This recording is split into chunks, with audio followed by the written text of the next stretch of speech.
एक ओर है दंड नायक का प्रचंड स्वरूप और दूसरी ओर परम भक्त का महान रूप। क्या होगा इस युद्ध का परिणाम? मुझे मेरे प्रश्न का उत्तर चाहिए। किसने मेरे पुत्र पर प्रहार किया? मैं बताता हूँ पवन देव।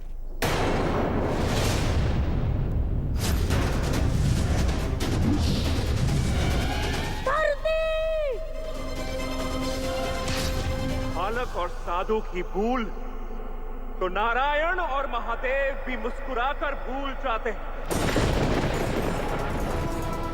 पर उस पर वज्रघात किया गया। इसका परिणाम आपको भुगतना होगा इंद्रदेव।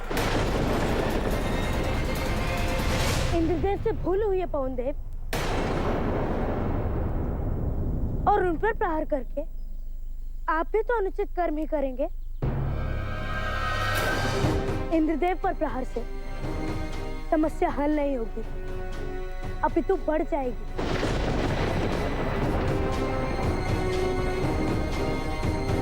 यानी सत्य कह रहा है पवन देव। यदि मुझे ज्ञात होता कि मारुति आपका पुत्र है तो मैं कभी उस पर प्रहार नहीं करता।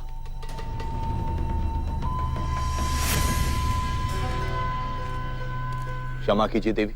मुझे आपकी क्षमा याचना नहीं चाहिए। मुझे मेरा पुत्र चाहिए, मेरा मारुति, हंसता खेलता जीवित।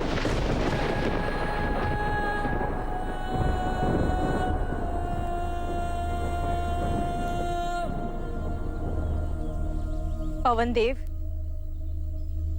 आप मारुति को अपना अंश मानते हैं तो अपना दिया हुआ वचन पूर्ण करें।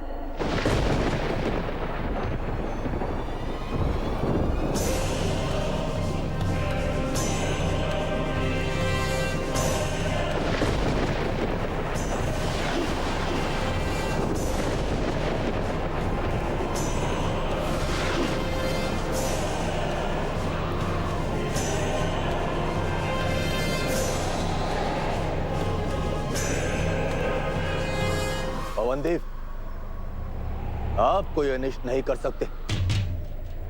आप देव हैं, आपके भी उत्तरदायित्व है। नहीं देवराज, इस समय मैं वो पिता हूँ जिसके सामने उसका पुत्र निष्प्राण पड़ा हुआ है।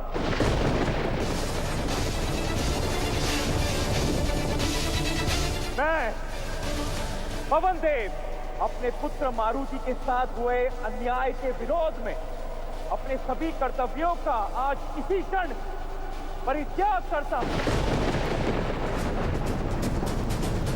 वायु प्रवाह को रोकता हूं। सृष्टि में फैली समस्त प्राण वायु को फिर से स्वयं में समाता हूं।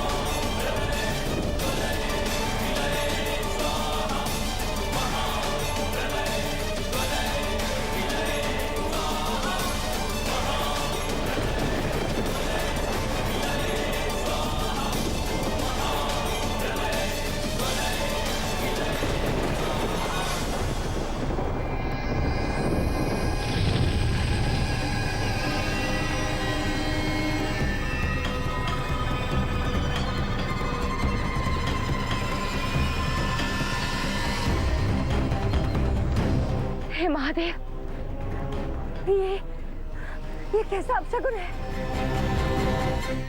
भयानक घटा है छाया, और निश्चित रूप से इसका संबंध पवन देव से है, क्योंकि वायु की अनुपस्थिति में अग्नि जल ही नहीं सकती।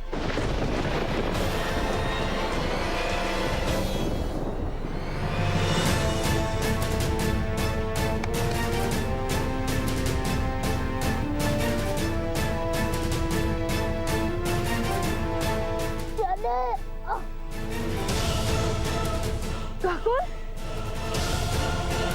ठाकुर, काकुल,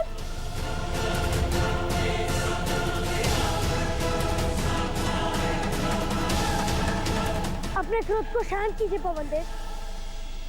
3 पंच तत्वों से सृष्टि अस्तित्व में है, उनमें से एक है आप। आपके बिना सृष्टि नष्ट हो जाएगी और इंद्रदेव की एक भूल का दंड आप निर्दोष प्राणियों को नहीं दे सकते। मेरा पुत्र भी निर्दोष था शनि, उसका अंत होने से क्यों नहीं रोका तुमने? मेरा पुत्र नहीं लौटा तो इस सृष्टि का भी मेरे लिए कोई अस्तित्व नहीं। काकुल,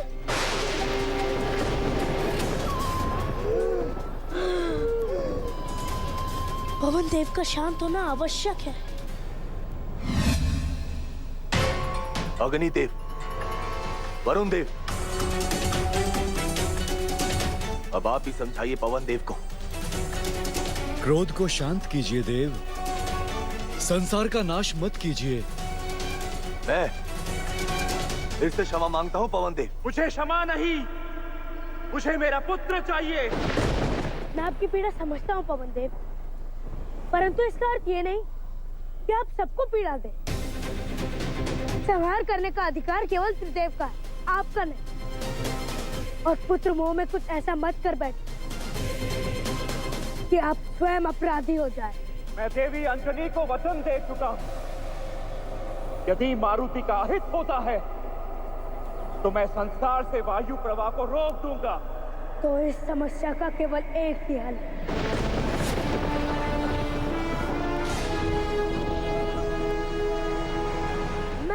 मैं छाया पुत्र, कर्म फलदाता शनि, यदि मैंने अपना कर्तव्य निष्पक्षता के साथ और न्यायपूर्वक निभाया तो प्रकट हो ये सृष्टि का अस्तित्व संकट में है।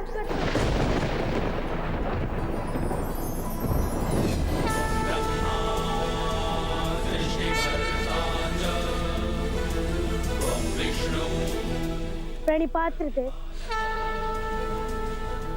कर्म फलदाता होने का दायित्व आप तीनों ने मुझे सौंपा है। मेरा कर्तव्य है सबको उनके कर्मों के अनुसार फल देना, परंतु आज उस मार्ग में बाधा आ गई है देव। मुझे विश्वास है कि मारुति ने ऐसे कोई कर्म नहीं किए जो इतनी अल्पायु में उसके प्राण छीन लिए जाए। मैं आपसे निवेदन करता हूँ कि मारुति के प्राण वापस लौटा दिए जाए। जाने, परंतु ये सृष्टि के नियमों के साथ अन्याय होगा। सृष्टि आपके या विवेक के कारण संकट में है देवराज। शनि का कथन उचित है देवराज। इस अल्पायु में मारुति मृत्यु प्राप्त करने का पात्र नहीं था।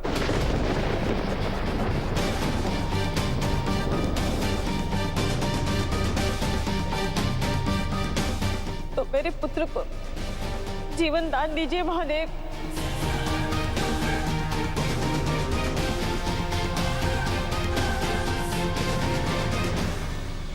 अवश्य।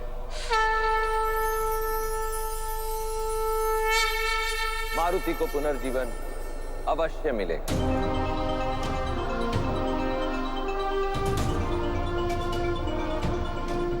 शनि अपना कर्म फलदाता का कर्तव्य पूर्ण कर रहा है। अब आप भी अपने कर्तव्य पथ पर लौट जाइए। समस्त संसार को प्राणवायु वापस लौटा दीजिए।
मेरे पुत्र,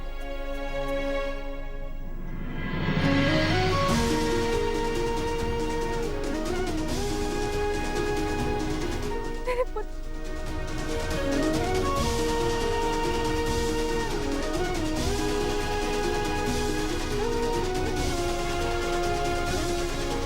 धन्यवाद महादेव। आपने केवल मारुति के प्राण ही नहीं लौटाए, एक माता का विश्वास और एक पिता का संतोष भी लौटाया प्रभु। आज मारुति का पुनर्जन्म हुआ, इसलिए उसका नामकरण भी पुनः करना होगा।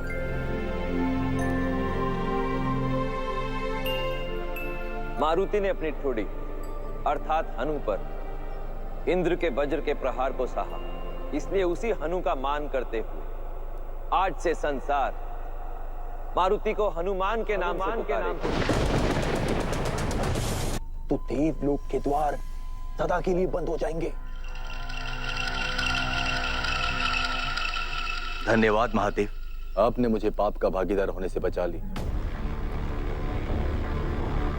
हनुमान पर जो मैंने प्रहार की, उसकी क्षति पूर्ति के लिए मैं उसे आशीर्वाद के रूप में एक वरदान देता हूं।